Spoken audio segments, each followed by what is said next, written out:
Di ba? Parang ano lang.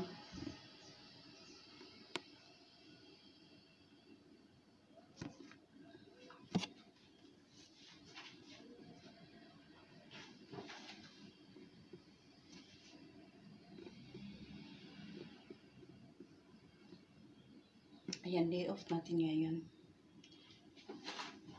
Kaya mag-charing-charing tayo.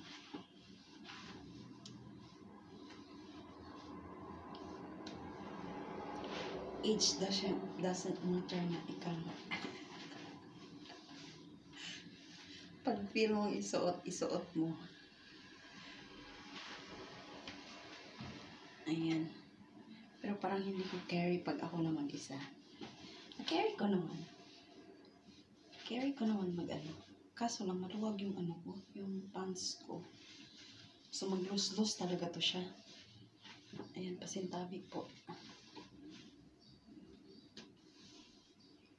Ayan, see you again mamaya.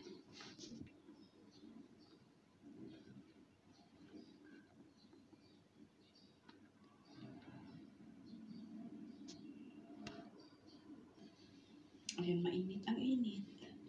Pag nagsusuot ako ng ganito, mainit siya. Sus, ang ating pusod, oh. Buyag-buyag. Mernis pa naman yan. Yung amo kong lalaki is andyan sa loob. Ito kaya ang susuotin ko? Sa tingin nyo, okay lang ba?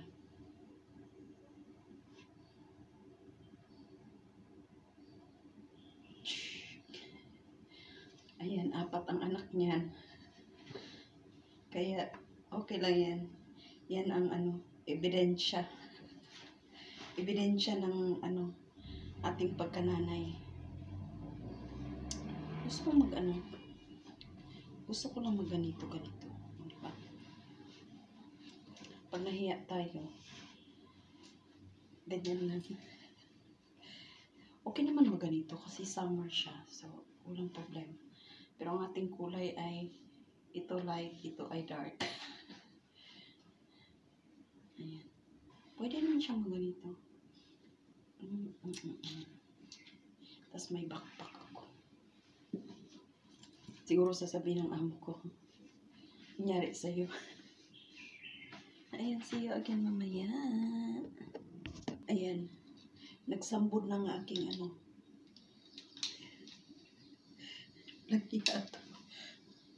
Nagsambod ang aking ano. Ayan. Pangit talaga tingnan ng ating tiyan. Ay, palitan natin ng t-shirt. Mag-t-shirt tayo. Baka dito tayo maano. Maputbol ng amo natin. Papalit mo na ako. Ayan, ganito lang tayo kasimple.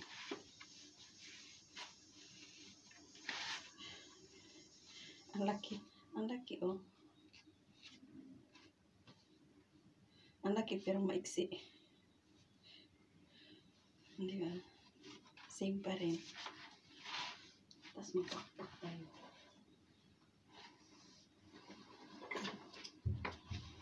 Ang backpack nyo ay punong-puno na naman. Kasi ano, may nanda ako ano, pang swimming. Tapos, baka may mag-aya sa atin mamaya. Mag-aya sa atin na ano, lalangoy. Lalangoy sa ano, sa mala. Ayan. Ready na natin backpack. Tapos dalhin ko lang yung ano, yung itim para pang outfit natin mamaya doon. Ayan, okay na to eh. O diba? Simple lang. Simple lang ang ating buhay. See you again mamaya. Ayan, ito nang susuotin natin. Kasi nakakaano. Parang klarong-klaro naman eh. Klaro ang ating tiyan. Okay sana pag itim.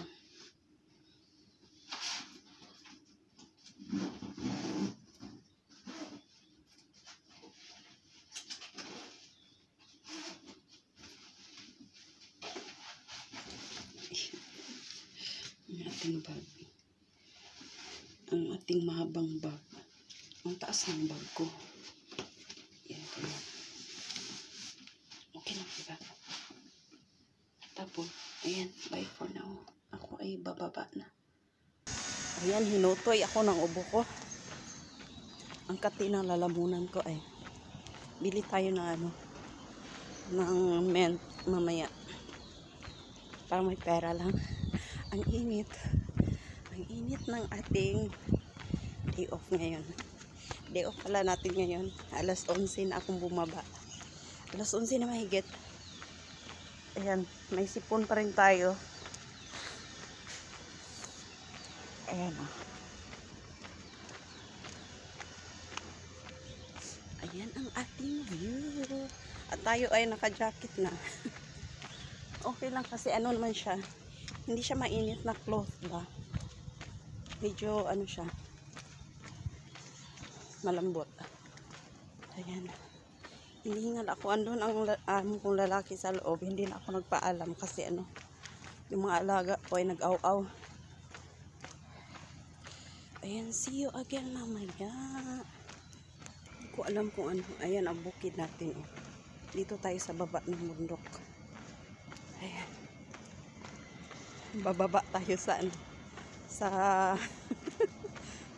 baba tayo sa sa syudad. Ayan, super init. Alas 11 pa naman.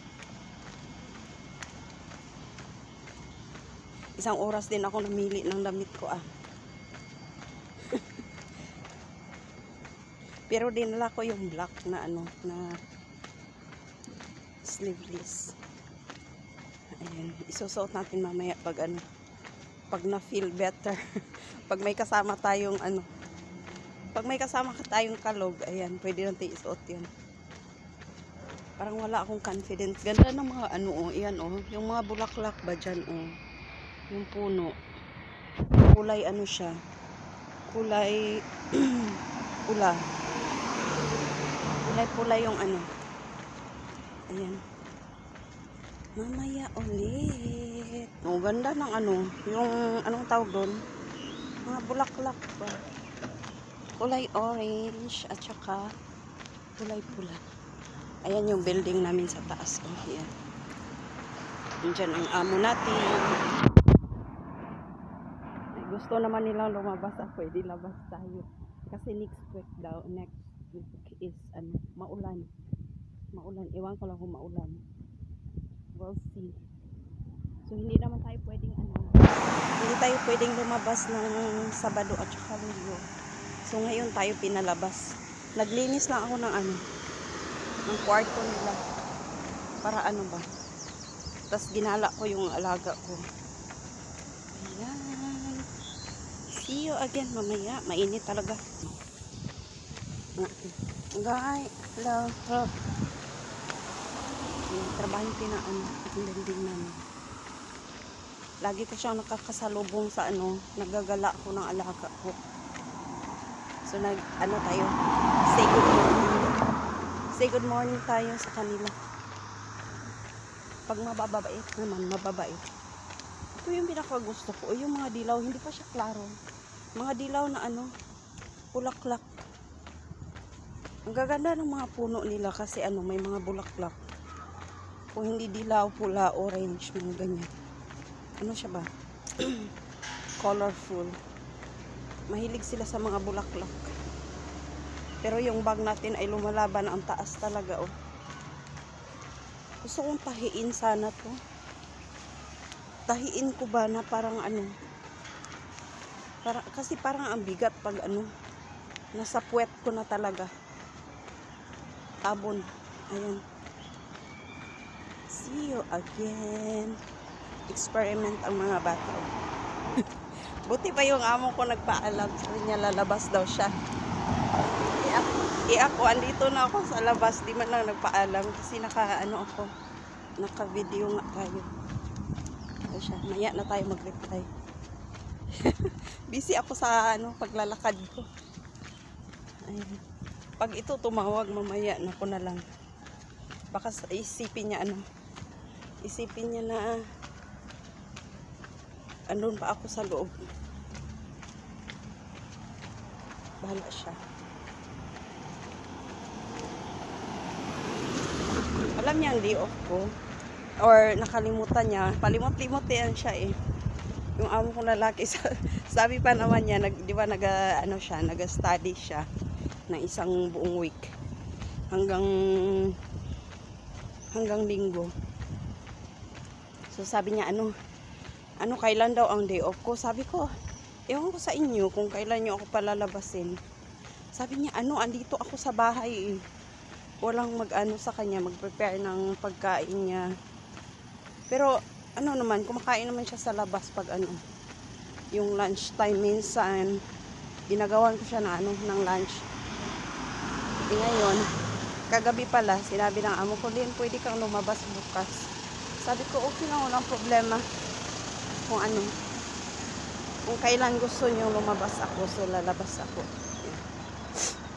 Baba tayo. Ayun, nag-message. Hayaan na natin. Iniisip niya siguro, andun na ako sa loob, nakahiga. Kasi nga, hindi ako nagpaalam lalabas na ako. Pero hindi naman, yung amo kong babae, hindi yan siya nag-message na Minsan, pag nakita niya sa mata na may ginagawa ako sa bahay, sabihin niya, mag-message yan siya, Lynn, huwag ka nang maglinis. I-enjoy mo yung holiday.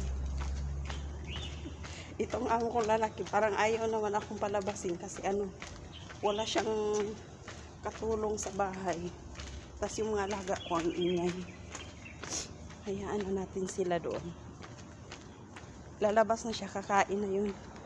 Nagutom na siguro. Kasi maaga siyang kumain kanina. Lang yung kinain niya? Yung muffins ata yun. Ininit ko lang. Tapos binigyan ko ng kape na malamig. So ayan, ang ating cellphone ay palubat na. Ayan. Tayo ay bababa dito sa Hindi naman siya nakakatakot pag dumaan dito. Kasi marami namang bahay. Maraming building. Nakakaano din. Dito na ako dumadaan kasi doon sa kabila is siya, highway siya, daanan ng mga sasakyan. Dito okay lang siya kasi marami nga lang lamok. Pero naka-jacket tayo eh. Maya na ako maglalagay ng yung para sa lamok. Wala mag-swimming. Yung daming basura ng diba? Swimming pool. Daming balahibo. Hindi nalinis.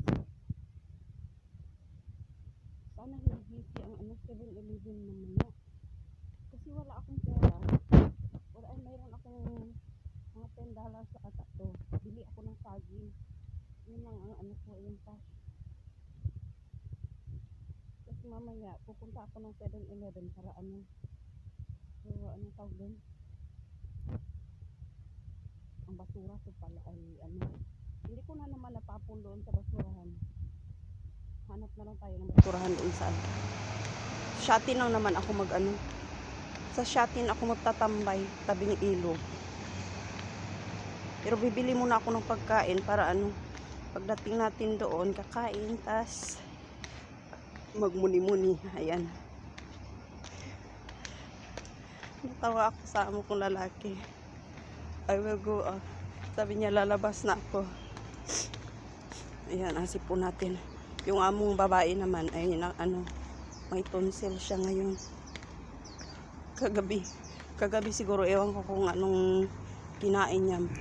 Maraming matamis siguro na kinain. Kaya ayun.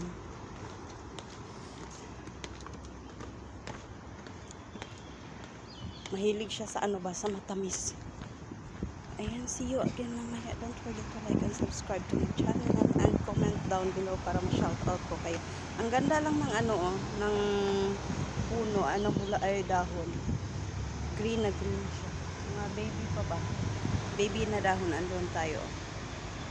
Doon tayo galing. Ayan, sa na yan.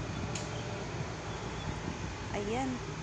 Comment down below para ma-shout out ko kayo. See you on my next video. Bye bye everyone. Ingat po tayo lagi and God bless us all. Ayan, bye for now.